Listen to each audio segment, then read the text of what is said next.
The advice provided in this podcast is general in nature. For your specific situation, you will need to get in contact with your local OT, vehicle modifier or mobility dealer and set yourself up with an assessment or a trial. Trials really do put you in the driver's seat, so get out there and get one going. Before we get started, we just want to do a quick shout out to our sponsors who make this show possible: Mobility Engineering, Driving Well, and Williams OT. This show takes time and money to put together, and we are forever grateful for their passion for our industry. Okay, enough of the business. Let's get on to the interview with Jenny and Brad. Welcome everybody to the Drive Able podcast. I'm Jenny Gribbin from Driving Well Occupational Therapy in Brisbane, and here with me is Brad Williams from Williams Occupational Therapy in Adelaide. How are you today, Brad? I'm excellent. I'm really excited by the podcast and doing another interview. Who we got today? Today we are talking with a client, Gordon and his wife Robyn. And Gordon is a fellow that has been living with a slow progressive neurological condition. It's a very rare condition called Sporadic Inclusion Body Myositis, and he's going to explain what that is. But it's over quite a long period of time. He's had lots of changes with his function and his abilities, and needing different equipment to help him out, and wheelchair, and issues with getting wheelchairs in and out of the car, and so on and so forth. So he's going to talk to us about this quite an extensive process that he's gone through to address that particular challenge, and to also look at future-proofing a vehicle solution for him and his wife to be able to get back to the things that they need to and love to do. So are you ready to have a chat with Gordon and Robyn, Brad? Yeah, absolutely. This concept of future-proofing, Jenny, is a big area to get our mind around with the NDIS, and also that value for money. So if he's done a lot of future proofing, there's a lot to unpack there. So yeah, let's get into it. Let's invite him on. Excellent. All right, let's do it. Driving Well Occupational Therapy loves working with people of all ages and with all kinds of medical conditions to safely give them the opportunity to explore their driving goals. Well, hi everybody. We are here today with Gordon and Robyn, and I'm really excited to have this conversation with them and see what they've been up to. Gordon, can you tell us a little bit about yourself, please? Yes, I'm a mature age gentleman, and basically Robyn and I had to leave our acreage property that we used to own due to my being diagnosed with the disease, because things became a little difficult. So I started out with climbing up and down stairs, stepping up and onto buses, and I was continually falling, not all the time, but falling over around the yard and the home, which we couldn't understand what was going on. Due to that, back in 2012, I retired from work because I was able to get a early retirement, which was very good. The disease that I have is one of many forms of myositis, which is called Sporadic Inclusion Body Myositis, or SIBM, which is a slow progressing muscle wasting disease. As I say, I was diagnosed in 2014. Inclusion body myositis is a condition that causes muscles to become thin and weak. Symptoms usually start middle to late life, and is considered one of the most common muscle disease diagnosed after the age of 55. It is a very rare disease, so between 3 and 4 out of every 100,000 people over 50 have the condition, so it is fairly rare. It mainly affects the extremities of the body, such as your hands, your arms, your legs, your feet. It also causes issues with your throat, which then causes swallowing difficulties. And also it causes severe fatigue, which is an ongoing thing sorry, my throat's a bit funny today, which makes it very difficult for you to do a lot of things. I'm also, due to having the disease, I'm also the current Queensland coordinator for Myositis Association Australia, which is a registered charity run by volunteers, and most of the people who have it are either myositis sufferers or their carers. And the association is to support its members and their carers, to assist them, where we have a website and all those sorts of things. So it's mostly a lot of people have meetings throughout Australia and in different locations, or get-togethers as we call them, just so that people can stay in touch to make sure that you're not feeling alone and isolated with the suffering of the disease as it is. Keep up with research initiatives and things like that. So we're kept abreast of what's happening in Australia and the world. So it's really important to feel that you're connected in some way with other people who are going through the same issues. Absolutely. Yeah, that sense of community is very important. What were you doing in life before 2012? You said that you retired at that point, but you were active community member and out driving every day. And what did life look like before 2012? Yeah, I used to work I worked for the Queensland government, but I worked in a telecommunications field doing mobile phones and desk phones and all that sort of thing.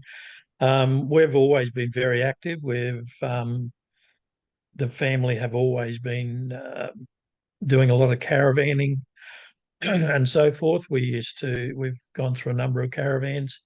When I did retire, we also went around Australia, caravan around Australia and so forth, till unfortunately our caravan fell apart. And then we've also taken our kids out camping and so forth all our life. So we've always been very active. We're very active, and Robyn still is, in the scouting movement. So we're heavily involved with the Scouts. Robyn's been a leader for a number of years on and off, and both of us have been involved with the Brisbane Gang Show, which is a scout and guide stage production, which is done.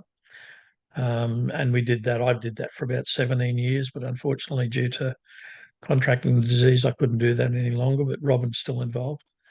So, yeah, we've always been very active in the community.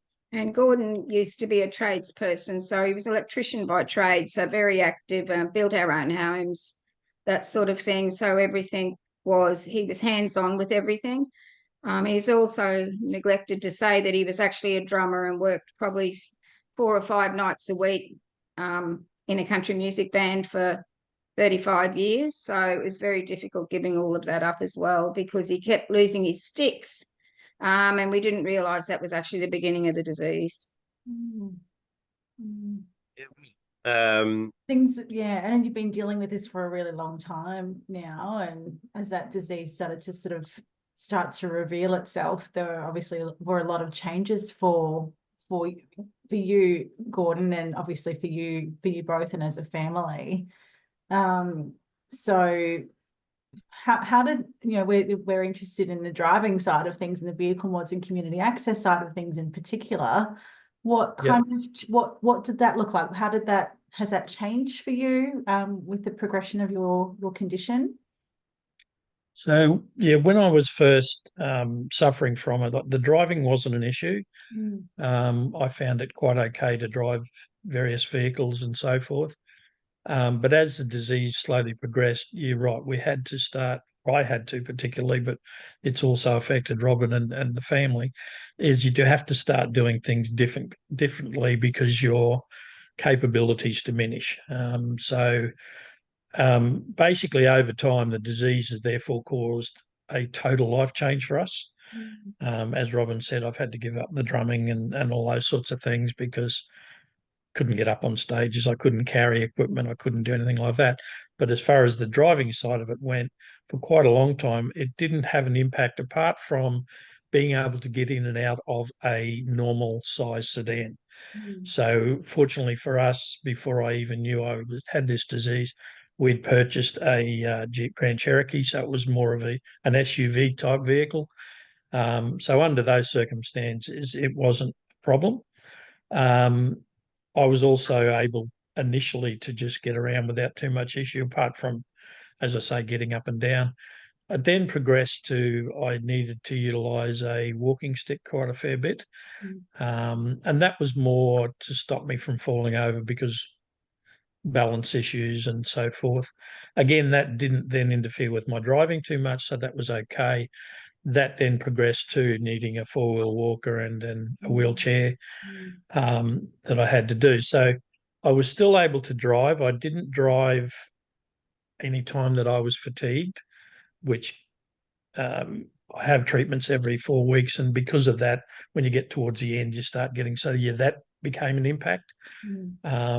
What I did do also, the issues became more for Robyn as well as myself, but we couldn't load the wheelchair into the vehicle because it was only an SUV. The wheelchair that I do currently have, powered wheelchair, is one that you can pull apart into 3 pieces and you can load it, but it's still the smallest, or the heaviest piece is 18 kilos. So it became a problem there because with my hands, I can't lift a lot of things, and that progressed slowly as well. So that became an impact on both of us. Robyn has her own health issues, but it meant that we needed to provide or arrange for support workers or family or somebody to be with me to be able to do stuff, which became a real problem. And then that prompted me to make inquiries with some other specialists that I have and allied health people that I was dealing with.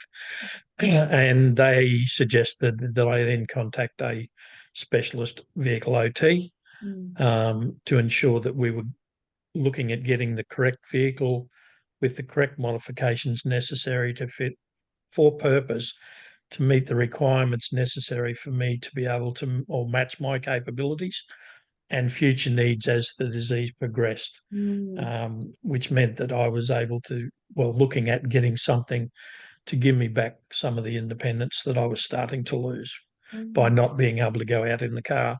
If we wanted to go shopping, we had to make arrangements to go shopping, which became a real pain in the proverbial.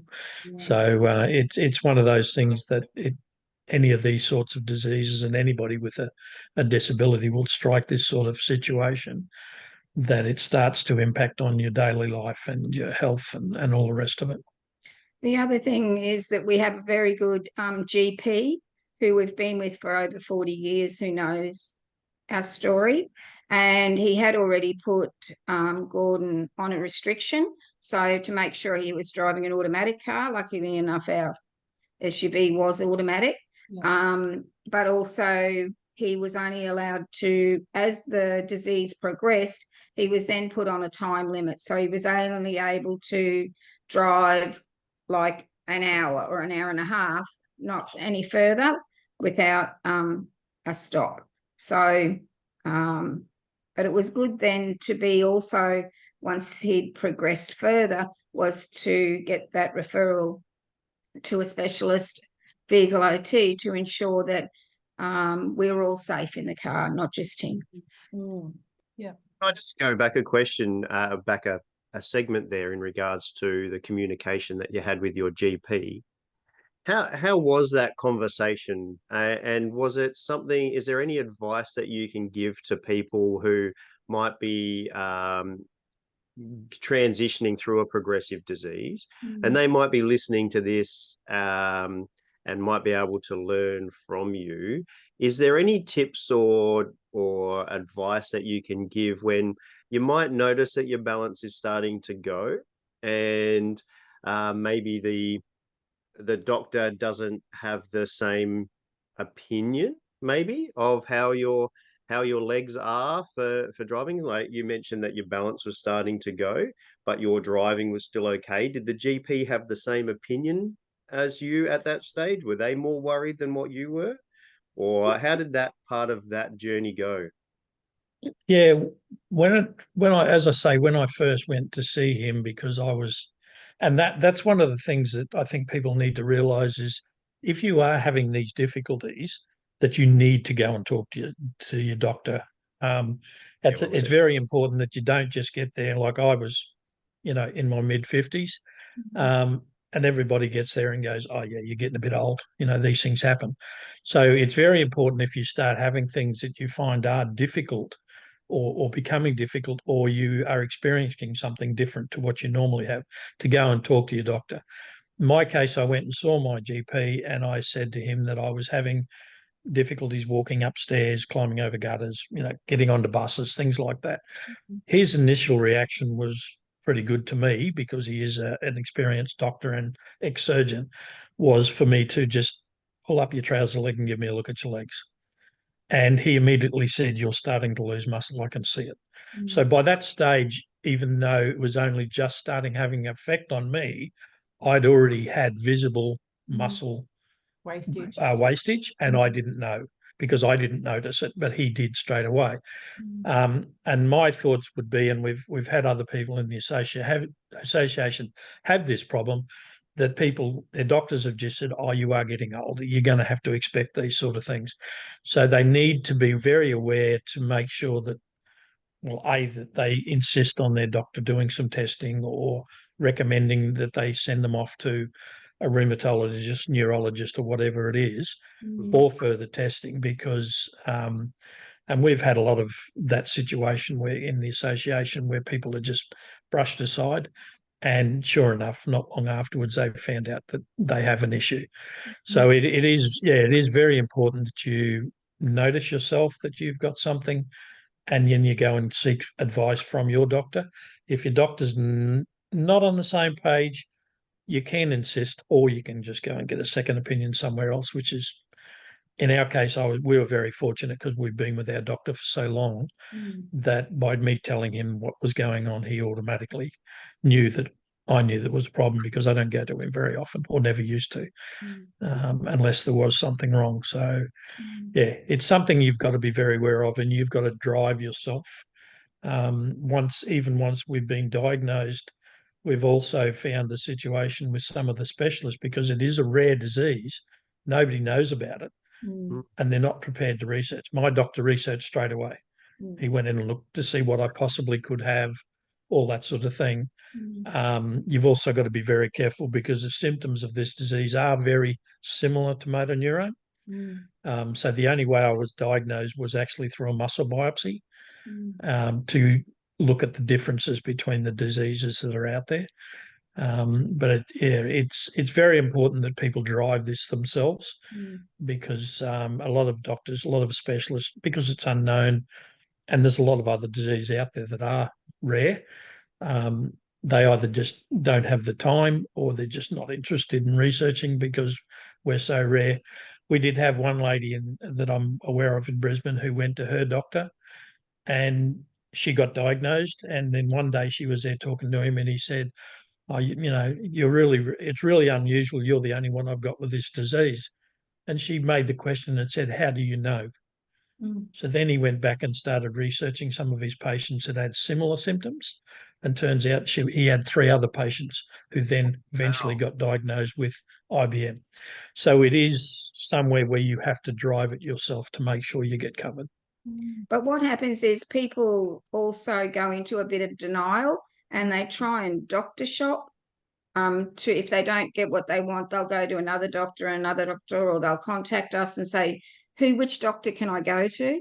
But it's not about that. It's about having a really good relationship with a doctor that you can talk to, and that will work with you to then send you off to a specialist that can make those diagnoses. The diagnosis isn't done by your GP, it's done by a specialist and testing.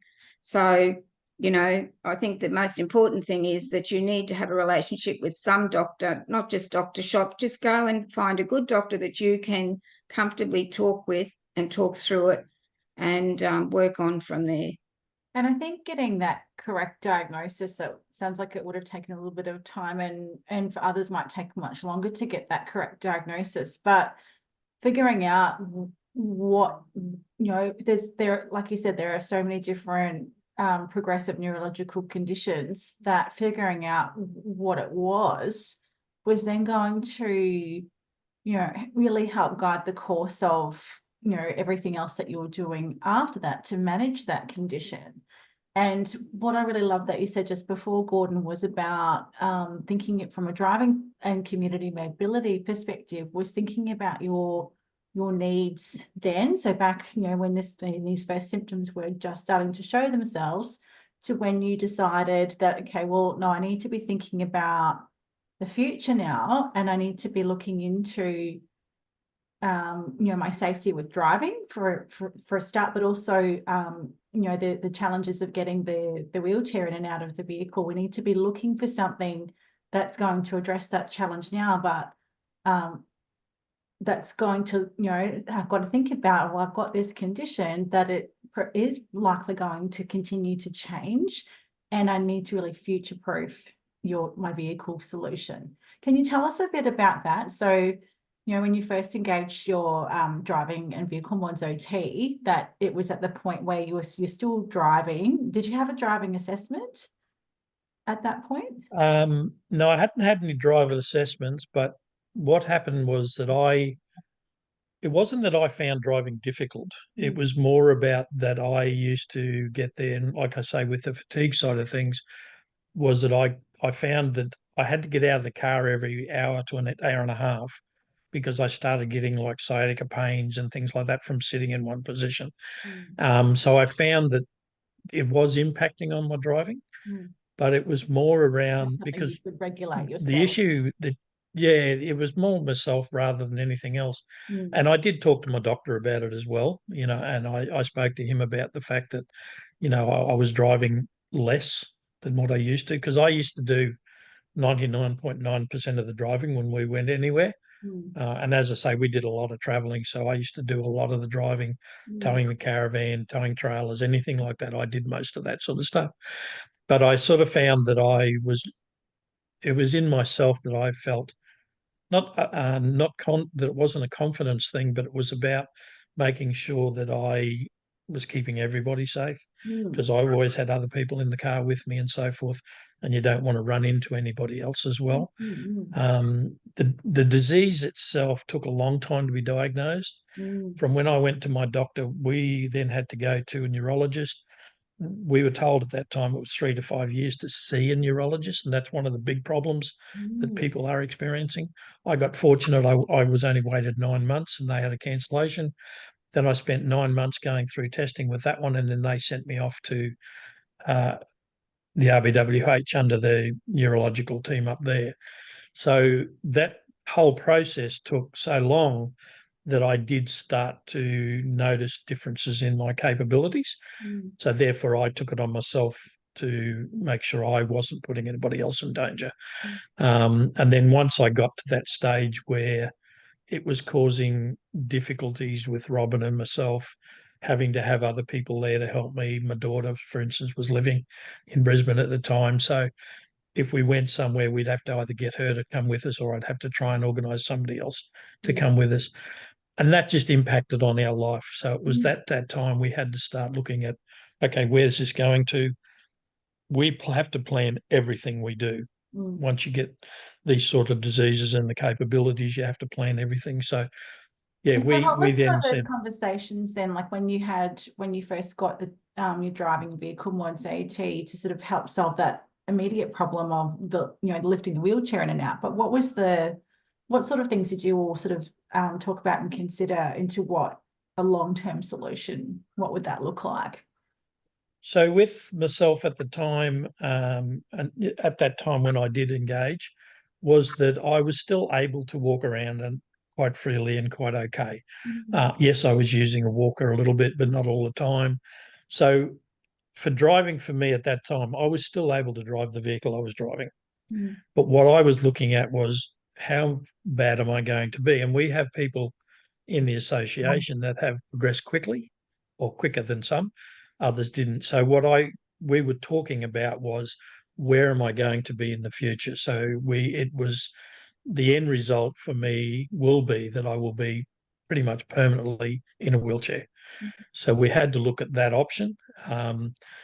So it was about having a vehicle that would suit my requirements for now, or when I started the process some 2 and something years ago, to where I will be in the future. And unfortunately, I have also put in for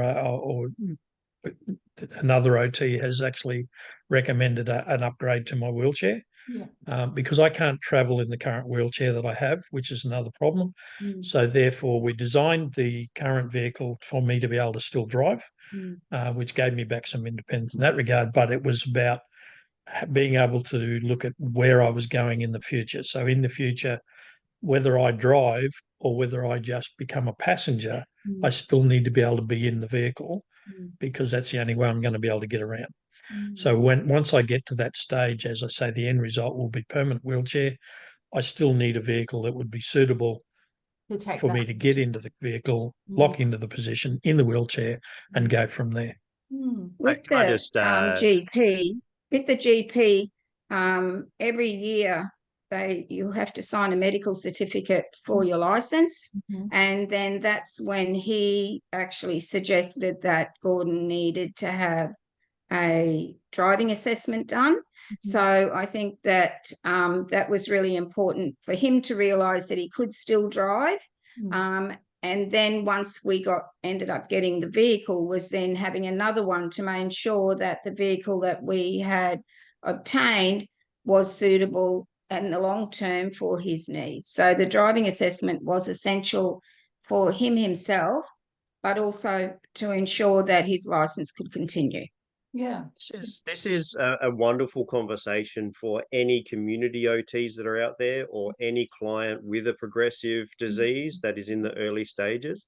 It's one of the trickiest areas with NDIS because we're trying to prescribe things that are for the future. And there's going to be a lot to unpack in the rest of this conversation, but this is a vital conversation. If you're listening to this and you know a community OT, who's working in this area with people with progressive diseases, this conversation is worth sharing. What we're about to talk about, by the sound of it, and what we've already discussed so far, this is vital for anybody that is looking to future-proof and plan ahead for what's coming. Sounds like, Gordon, that you did a fantastic job, and Robyn did a fantastic job of looking ahead. You started to see the warning signs, and you started looking ahead when you couldn't start lifting in and out. You sounds to me like a light switch went off, and this is really real.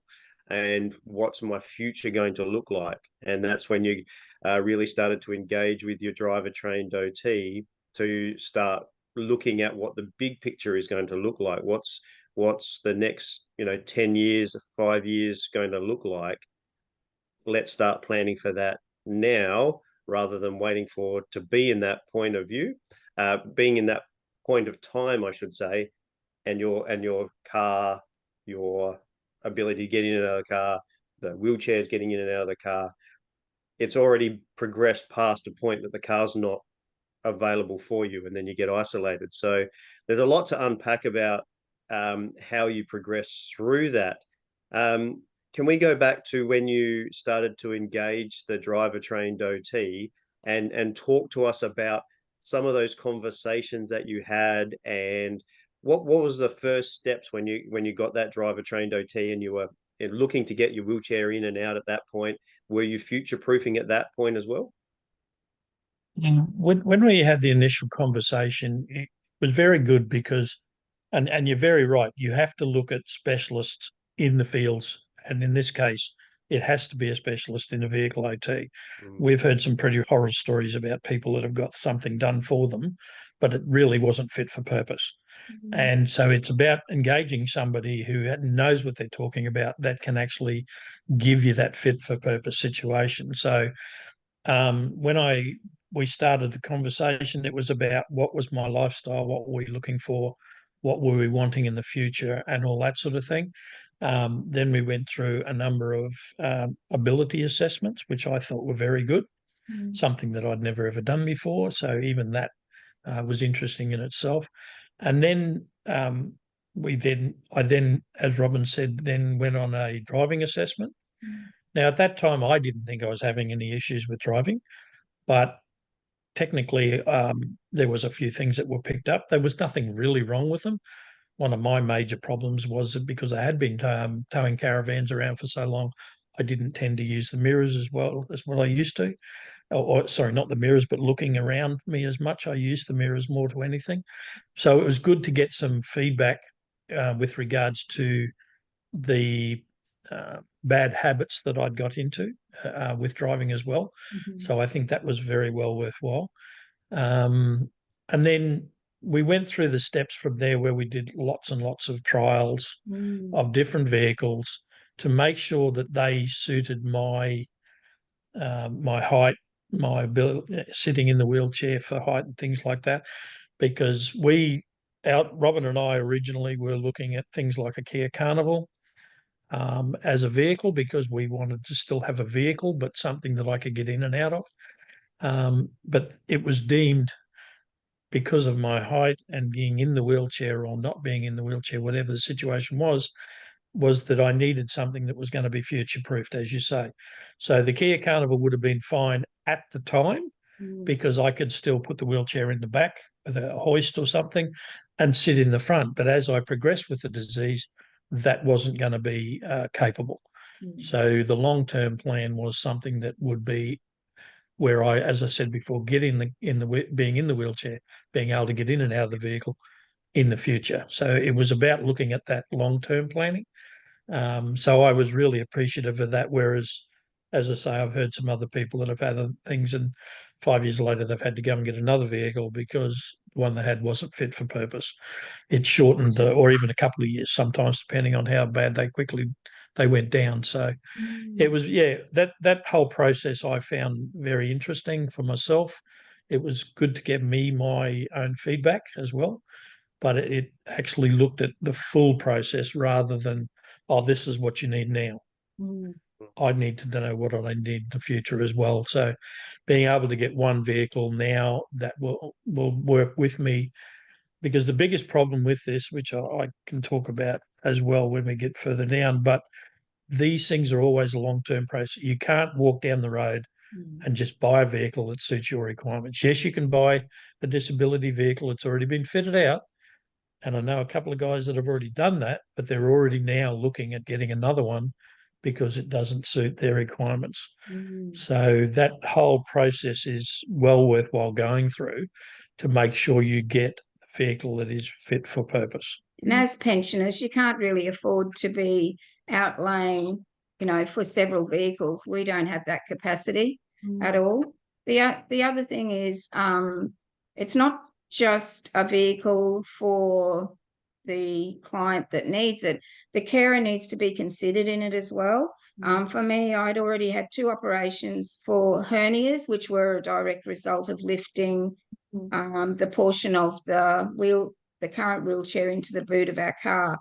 And so for me, we needed some long-term solutions that weren't only just for Gordon, but enabled us as a couple still to continue our life together. Yeah. So what vehicle did you end up settling on?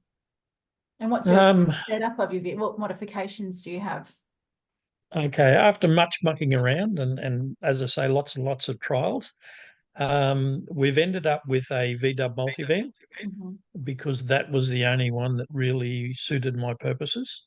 In that we have numerous modifications. So they've, again, because of my height, they've had to lower the floor. So the floor is actually being lowered. There's a rear access ramp that's been put into the vehicle. It's all automated, so the back opens up and the ramp lowers down all of them. And then we've also have a 6-way driving seat, and that's to assist me to transfer from the wheelchair into the driver's position. So that transfer seat comes from the front of the vehicle, driver's seat position to back into the second row, turns around, so I can transfer into that, turn around, go back into the position in the front, and from there I can drive the vehicle. If I feel fatigued or we want to do some driver sharing because I'm going to be travelling a bit of distance, I can then also transfer from that seat across to the passenger seat, and that allows me to sit in either one of those locations quite comfortably. And you're not feeling like you're chucked in the back somewhere at the moment, which will come in eventually. But at the moment, I'm still able to be up the front. So, yeah, it's turned into be a very good vehicle, actually. It's the lowered floor that you are you coming in through the back or the side, Gordon? Yes, through the back. Through the back. So it's like a channel. I chose the rear entry because 90% of the time when you go to a shopping centre or anywhere there, it's very difficult to get a parking spot where you can use a side entry ramp. So my choice was to use the rear entry. It does still cause problems because you have to find a parking spot that allows you rear access. But the side entry one is very restrictive for where I've been because, yes, there's a lot of disability spots in shopping centres, but if your access is via the left-hand side of the vehicle and you can't get one where there's a gap on the left-hand side, then you can't get in and out of it. So what they've done is there is a channel for the ramp to come up into, but then the floor from that point all the way through the vehicle is one level. There is other options. All the way to the basically to the footwell. Is that right? To where Yes, your feet sit in the very front row. Yeah, it's gone right to the firewall. Yep. So there is other options where they can stop at the rear of the driver's seat or so forth. But because of my wishing to continue driving, they've gone right to the firewall, and that then has allowed us to have the 6-way transfer seat and so forth. So it just gives a bit more manoeuvrability for me to be able to get in and around the vehicle. But it sounds like, Gordon, not only can you have the 6-way base, which, like you said, comes back to the second row, you can pivot across onto the driving seat and then drive from the second row all the way through underneath the steering wheel. It sounds like you've also got some future options there as well, where that might be able to be removed and you drive your wheelchair into position. Is that correct? Is that what you're thinking in regards to this? It's an option. The way it's been designed is to allow me to do that, so we can make it that would be the scenario, and that would be fine for use in short distance stuff or whatever. But the problem with that would be that if Robyn and I want to go on a trip, then she can't drive the vehicle because she hasn't got the capacity of putting a removable seat back in there. So it has its restrictions. That can be done, Gordon, but is it, Robyn, it's more about your health and your physical ability, is that right? Yeah, yes, I just wanted to clarify that. Yeah. Yeah. So what is your future thinking about the car then, Gordon? Once you need to be more permanently in a wheelchair, what's your plan? Is it to dock in the second row, or is it then to get rid of the front passenger seat and go through into that position? It's either one of those two options at the moment. We're just not sure where we will go with this because it depends on how long it takes. But my current situation is that I will dock the chair in the second row at the moment and transfer and drive or passenger. In the future, it's a matter of if we want to do travelling in the vehicle, because I'll need this vehicle to travel with, then I probably will look at being me sitting in a dock in the passenger seat side. And then Robyn just doing most of the driving, or whoever's with me to do all the driving in that scenario. That's just my choice. Other people do have that choice of driving if they want to, and just using it. If you're just using it around town all the time, where you're only doing short distance, that's okay. But as I've said before, we're ones that like to travel. So it's a scenario where I'd like to be able to go and visit our children and so forth. Yeah, it's not just travelling, it's actually keeping connected with our family. We've got a son in Rocky, a daughter in Canberra, and a son in Nowra, and all of our grandchildren are in those areas. So for us, we want to keep connected with our kids and our grandchildren growing up. And for me, I struggle with that because we would normally just jump in a car and go. We can't. We've got a plan. We've got to find somewhere along the way for disability accommodation that takes a pet. We have a pocket pet, a little dog. So, we can't just find accommodation. It's absolutely ridiculous. So, but future-proofing the car for Gordon is, with this disease, a lot of the people get foot drop. So at the moment, he's able to use his feet. If it gets to a certain point and he wants to continue to drive, then it will perhaps need to have hand controls put in as another upgrade. That would be the next stage, I would expect, before we worry about getting the chair in. The current wheelchair is a problem. And of course, we got that through a normal OT. What we really need is specialist OTs in their own field, whether it be for any equipment, including wheelchairs, or for vehicle OTs to be recognised as specialists in their own fields, because we're finding that because we're the Queensland coordinators for myositis, we hear so many stories, and OTs are just, and with NDIS, are just signing off equipment and not really understanding the long-term effects of diseases and people's needs. And so it becomes a real problem of trying to work out, future-proofing your own home. And not everyone's got a bucket of money that can how they can afford equipment. There's a lot of people with myositis, for instance, who aren't diagnosed till after the age of 65, aren't on NDIS, and so my aged care are not able to provide them with equipment. So, needs to be more support through government at a federal level for functionality. What functions can people do, and then organise equipment, whether you're on NDIS or my aged care, to support those. And you mentioned as well the time that this takes, the time. So how long was it, Gordon, between you first engaging the driving vehicle mods OT to then leaving the vehicle modification work, like handing over of your completed Volkswagen multivan? How long? Okay. Approximately.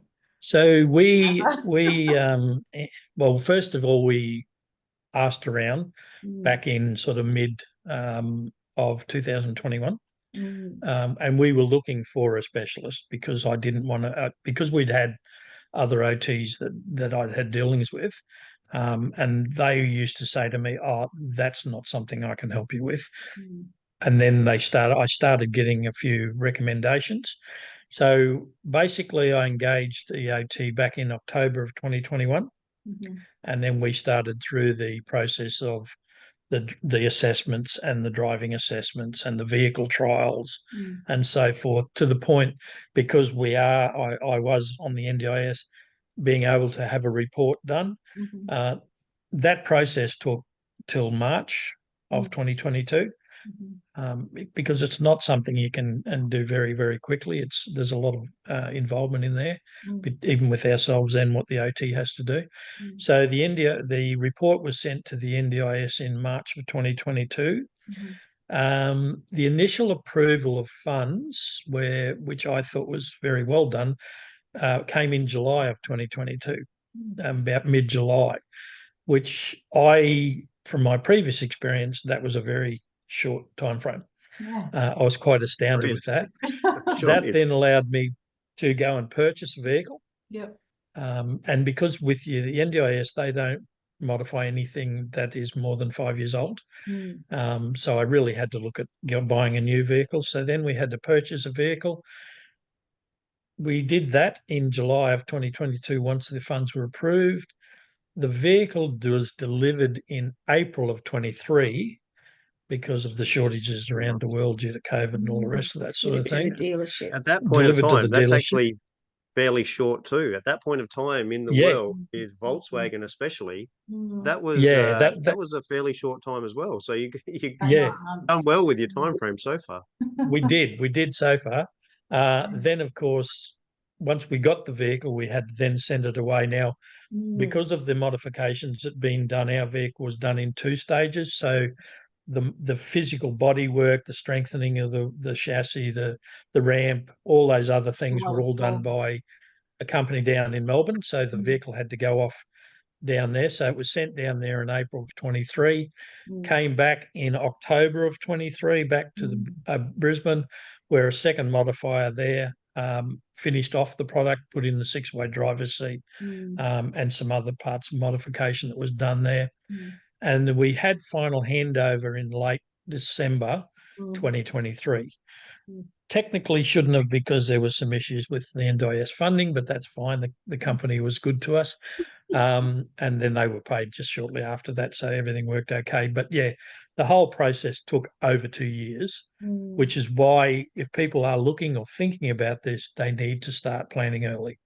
You can't wait until you get to the stage where, I need a disability vehicle with a ramp in it, because that's too late. Then you're going to have to wait such a long time before you can get it. It's a very, very common theme. For anyone that's listened to this podcast and they're needing a wheelchair accessible van, you would have heard us say multiple times that you need to plan for a 2-year process from engaging your OT through to getting your van. Gordon, you got fairly lucky with the funding and the car. We usually say that it's a 2-year period if you've got access to a car already. So still for you, it was two years to get it all sorted and so forth. There's something else that I want to touch on there that you mentioned, the process of sending it interstate, the car interstate, to get the floor cut. There really are only a couple of modifiers in Australia that will cut the floor and allow wheelchair access through the van. And it's based on engineering, the engineering that has to happen to cut torsion bars. I'm not an engineer. I'm probably going to say the wrong words in regards to what actually is happening here. And Ali here would, if he was still on this podcast, would definitely correct me. Filling all of the blanks for sure. But there's when you cut the main frame, the car still needs to be stable when it goes over bumps or over speed humps or around a corner. The car can't twist or anything else like that. So anything that cuts the main frame of the van is an extremely high level of engineering. And there's only a couple of companies in Australia that do that based on the costs and the engineering that has to go into it. And they're mainly based in Sydney and Melbourne. So there's only a couple of, if you're thinking about this for your future, it's really good to understand this process. And I'm glad you explained it, Gordon, the way that you did outline the step-by-step process that you went through. That's a very common process if you're not living in Sydney or Melbourne. Happens for all of our clients in South Australia. The same for Western Australia as well, Queensland as well.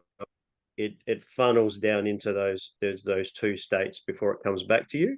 The other process of getting it fitted for purpose for you in your state at your local provider, that's another thing that happens quite often. So they can cut the floor to a specific fit most wheelchairs in, and then the finer touches, the right spot for you, making sure that it's in the right position for your needs, Gordon and Robyn.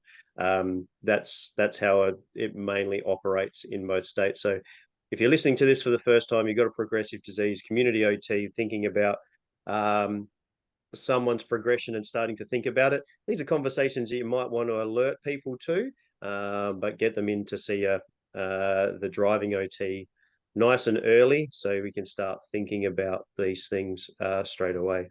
Yeah, thanks for sharing, Gordon. Yeah, and Gordon, and Robyn, I think the best thing that you both have done is actually identify when you were first having those difficulties, but then also you were open enough to listen to the advice of the driving OT, vehicle mods OT, to really think about and consider what you needed right then versus what you were going to need long term. And also, we're applying for government funding. There's like, if you've got all the money in the world and you don't need to fall under government funding, well, great, go and buy 10 different vehicles that will suit your time, what you need at that time. But if you're looking into applying for government funding, there's going to be requirements and rules and regulations that you need to meet the criteria for, right? Like, that's quite a reasonable thing. So, that you listen to your driving OT who's be able to explain to you what those criteria are, and to be able to find a solution that met your needs then, but also has got and still got future adaptability available in that current vehicle. So I think, Brad would have experienced this as well, but I've certainly had clients that have got some kind of solution in mind for right now, but that solution right now isn't going to continue to meet their needs. And because it's not going to continue to meet their needs, it doesn't meet one of the criteria about being sustainable and have longevity, which is one of the criteria that the NDIS require to be able to invest that money for that person. So it's just such a shame when I have clients that are not open to thinking about the beyond the future proofing side of things. And I think just really, it's a huge merit to you both that you were able to think beyond, right then into a longer term, and that you were open enough to have those conversations. Yeah. Well, I think for us, as I said, we were looking at a specific type of vehicle for what we thought we needed. Yeah. But you do have to listen to the people that are doing this, and it's been something that I've all the way through since I've been diagnosed, that you have to rely on the experts, because otherwise, you can get yourself into that situation where you buy something, you outlay all that funding, it gets converted. By the time you get it, you're already 2 years down the track, and you could be at the stage where you need the next vehicle. So you're already behind. Has your function changed in those 2 years? Yeah. That's right. So, and for me, that certainly did happen. Yeah. I had before I got the vehicle, I unfortunately also went into hospital and had pancreatitis. So that exacerbated my condition a bit as well. Not planned, not something that the disease normally would have caused, but because I had something else happen, it just made my abilities reduce even more. So it was great that the vehicle was then available to allow me to be able to get back and doing what we want to do. Yeah. It's the same thing with the wheelchair, for instance. A normal OT provided us with our reports and everything for NDIS for our initial wheelchair, which is what we thought we needed at the time. Which is good. Which was good at the time for the first 18 months. Yeah. But then since then, it hasn't met his needs and it's not fit for purpose, and he can't travel in it in the car. And it's a real problem because currently he's got skin grafts on his feet. He'd be better off sitting in the wheelchair in the back in a dock rather than trying to transfer at this stage, So it's just such a long process. It doesn't matter what it is, but certainly the vehicle was an issue. Trying to work out where to get and also where to purchase the vehicle from before the modifications were done. We were just lucky that we actually ended up speaking to a fleet manager, and I think that's why we ended up with our vehicle a bit quicker. And something that we also didn't realise is that we were able to get a fleet discount through VW Australia because they recognise people with disabilities. So we ended up saving $3,500 on our purchase of the money we needed to expend. So, you just really need to know all the ins and outs before you can go ahead. But certainly it's changed our life being able to get out. It's changed Gordon's mental health. I think you need to identify mental health issues for their social well-being and being able to connect with their own family, children, grandchildren. And so for Gordon, that's the biggest change that I've seen, other than him just driving to the shops or whatever, is being able to have connection with people that he'd been having to sit at home for the last 2 years without being able to get out in a car. Said Robyn.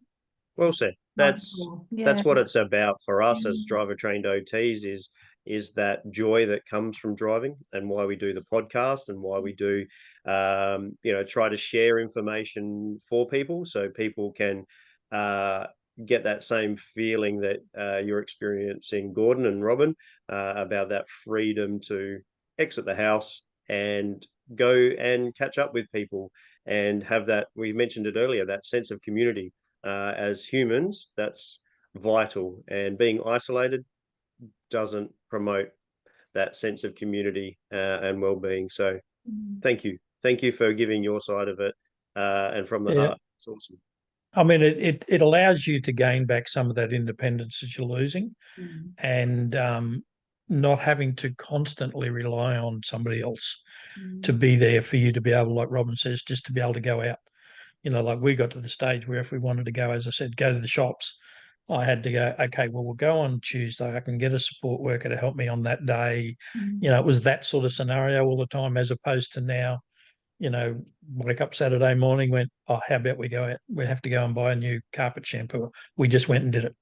So it gives you that capability and that independence. And like Robyn said, it does improve your mental health because you're not worried about, oh, I want to do this, I want to do that. What am I going to do? How am I going to do it?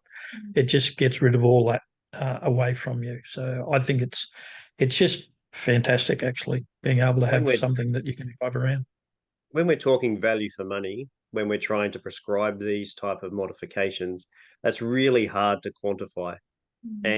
But I'm glad that you're sharing it. It's really hard to put that into a report, how much that meaningful ability to mobilize around the community is. You can't put money on that kind of thing, really, although there's a study done by Angela Burnt and Claire Hutchinson and a few others about the return on investment.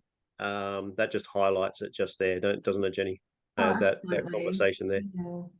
Yeah. For instance, just as an example, my mother just unit.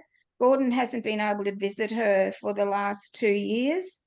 Since he's had this vehicle for her 90th birthday, he was able to go on the day, and we had cake and that with her. So this is the first time he's actually been able to go in because I've been able to get him there. So, they're the sort of things that are memories for me and for us. And it's, where it was me going to visit all the time. So I think that, you need to realize that it doesn't just impact on him, it impacts specifically on that primary carer and our support workers. So, I think that the vehicle has been a godsend to us, to be able to reach out and get out of the house instead of this little four walls all the time. Instead of going and buying takeaway, being actually able to go to a bowls club and have a meal, or go to the local leagues club and have a meal. I mean, that's just something we haven't been able to do for probably about 4 or 5 years. And it's not just day to day for you guys as well. I hear there's been, well, you mentioned a lot of family in regional Queensland and New South Wales. And in your background in caravanning, but there's been some other trips that you've been able to do already. Yes. So when we got the vehicle in, as I say, mid-December, and because of the consequences of our children's lives as well, none of them were able to actually come here to visit us. So Robyn and I, once we got the car, we were sitting here and we were having Christmas Day here with a couple of family members, and that was it. And we just got there and went, well, why can't we just go then? So on Boxing Day, we packed up the car. Unfortunately, there's more stuff, because of all the equipment that I have to take with me, there was more stuff than anything else. But we were able to pack up the car, drive to Rockhampton, which is a one-day trip, which worked quite well. And that was our first initial trial to see about getting away. So we went back up, went to Rocky, visited our son and his family up there. Since then, we've also been we just came back from a trip to South Australia to go to our goddaughter's wedding, which is something that prior to having the vehicle, we couldn't even reply to the invitation because we didn't know what we were doing. And so in that also gave us the opportunity of visiting our daughter in Canberra and our son in Nowra. So because we went on that road trip, there was a lot of other issues with it, of course, because you've got to find suitable accommodation and all those sorts of things. But being able to utilise the vehicle, we have been able to get away and do that. Myself, like a lot of people with a disability, are finding flying a no-no these days, or a very extremely difficult process.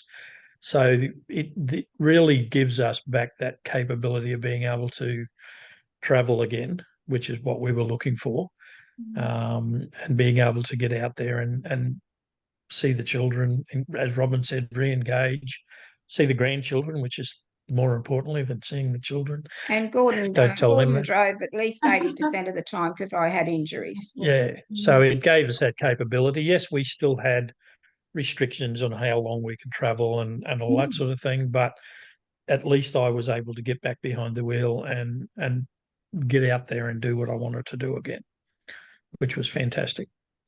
That's just awesome, Dee. really Absolutely wonderful. Just warms our awesome. hearts, gives us the warm fuzzies. That's why we Yeah. do what we do. Like Yeah. when it's hard work doing what Brad and I do, but we do it for you guys. That's why we do it. Thank you. So we're just really it really is good, and I mean it helps, as Robyn said, it helps your mental health, it helps your life, helps you re-engage with people again. It just it's something that getting the right vehicle that suits your right requirements just makes the life so much better. Makes it worthwhile. And it probably made our relationship better because it's been rather stressed over the last few years living within four walls. Yeah. And so I think having the time to be able to get out and go away, particularly and visit our children for our relationship has really helped with that as well. So, you know, the mental health side of things is a huge advantage in having the vehicle as well. It's not just about the four wheels. Yeah. If people want to go back to listen to an episode, we interviewed, I made mention of it earlier about a study that was done in regards to the return on investment. There we interviewed Angela Burnton and Claire Hutchinson back in episode 64. There it is. I've just been looking it up. Episode 64 it was. So make sure you go back and listen to that on the Drive Able podcast, wherever you listen to the podcast. Especially if you're a LAC working in the NDIS, approving these reports, or even for the OTs that are considering writing a report. Make sure you get all over this study about the return on investment so you can look at some of the value return for these types of modifications. It's an excellent study. Jenny and I utilize the research in that all the time in our applications to show, trying to put a money amount onto the types of things that Gordon and Robyn have explained today. So yeah, make sure you go and listen to that episode 64, and check out some other episodes while you're there, of course, and share it and like it, and make sure that other people get on board with the podcast as well. Gordon, what we're going to do is we're going to wind up the podcast in the next little moment. I really want to thank you for coming on. But before we ask you our last couple of questions, we're just going to hear from our sponsors that make this show possible. We just want to do a quick shout out to our sponsors who make this show possible: Mobility Engineering, Driving Well, and Williams OT. This show takes time and money to put together, and we are forever grateful for their passion for our industry. Thanks again, Gordon and Robyn. There's, our last question that we love to ask all of our guests is that, we know that driving, and we've been talking about this the whole time, but driving is not just about getting from A to B, or a car is not just about getting from A to B, that they hold so many special memories and things for us. Can you think of a special memory that you have regards driving and a vehicle? I think, well, for me, as we've already discussed, I think the special thing that we find about the driving is that we have been able to reconnect. For me, particularly, Robyn's been able to travel by plane, but for me to reconnect with our children and grandchildren, and to be able to get out there and go and visit people, just to be able to do that reconnection with all that family and so forth. And just to be able to get back on the road. It's a funny thing, but when you've done driving all your life, and I've had jobs where I've had to drive 90% of the time as well, you sort of get to that stage when somebody gets there and says you can't drive anymore, or you just get that condition. It is very plays all in your mind, I suppose, is what I'd say. So being able to just get out there, reconnect, and just to be able to go and drive when you want to drive, that to me has been really, really special. Yeah, that's Gordon. It's been wonderful for you to share that with us, and yeah, I hope that people are picking up the meaning about it's not just for getting A to B. The feelings and emotions that go with where you can actually get to, not just A to B, but what's actually involved when you actually get to B, and how important that actually is. Yeah, it's been wonderful for you to share it. Thank you very much. Yeah, I mean, for us to be able to do the trip from Brisbane to South Australia and back home again, and we did the Great Ocean Road and all that, to be able to do that again and reconnect with traveling was just a really, really great experience again, because we haven't done that since 2016. So it's been a long time since we've been able to get out and do something like that. So, yeah, really fabulous to be able to just get out there and do what we want to do. The growing family and all those type of things as well. Yeah, wonderful. Last piece of advice, Gordon? Advice would be that if you, as I've said earlier, if you see things coming on that you're not sure about, seek your doctor, go and talk to people, whatever, and then make sure if it is a impact on your capabilities, particularly with driving and so forth, that you engage with a vehicle OT, in my case, what I classify as specialist, somebody who does this full time rather than just a normal OT who may or may not have done one or two cars, to make sure you get the correct assessments and you get the correct recommendations to suit the requirements and the needs that you have. And you start early. You don't leave it till you need it. Yes. So I think that's the biggest thing. Don't leave it till you need it. Do it now. Wonderful. Gordon, just tell us your condition again, because what's your condition called again? It's called Sporadic Inclusion Body Myositis, or when you look it up, you can just Google SIBM, and it is a muscle wasting disease, as I say, very similar to motor neurone, but it is a slow progressive disease. Now, if people actually wanted to reach out to you to get some advice, whether it's about the journey that you've been on in regards to the vehicle process, or to ask you a little bit more about the condition and get a sense of community like we've been talking about in this podcast, is there a way that they could reach you? Is there an email address or some way that they could get in contact with you to ask you a question or two? Yes, they can contact us via an email address. It's burnettfamily2001@yahoo.com.au. Happy to talk to anybody that wants to talk. Awesome. We can't make recommendations, but we can tell them about our journey. Because I think people need to go through their own. Sorry, that's a little dog. People can go through their own GP who will have the best referrals in their own local area, but we're happy to share our journey. Wonderful. Thank you so much, Gordon and Robyn. It's just been such a wonderful conversation, and I think congratulations to both of you for how far you've come, and thank you so much for your generosity and sharing your story. I know it's a puppy dog. Thank you. It was all three of you. We want to thank all three of you, especially the dog who gave up your time for us today. No worries. Glad to help. No worries. All right. So everybody, thank you very much for tuning in. Make sure that you stay tuned for the next episode. They come out roughly every 2 weeks. So look out for it, and make sure, like I said earlier, it'll do us a favor. Make sure you like the podcast wherever you're listening to it, whether it's on a podcast channel, whether you find the links at Facebook or Instagram or wherever, you might get it on YouTube as well. And share. It certainly helps. Yeah, and then don't forget to share it as well. So it really does help get us we'll get these conversations out and about with other people that might find it very interesting. That's it for now. Thanks very much, everyone, and thanks again, Gordon and Robyn. Stay safe on the road, everyone. As we wind up this episode, please remember that the advice provided in this podcast is general in nature. For your specific situation, you will need to get in contact with your local OT, vehicle modifier or mobility dealer and set yourself up with an assessment or trial.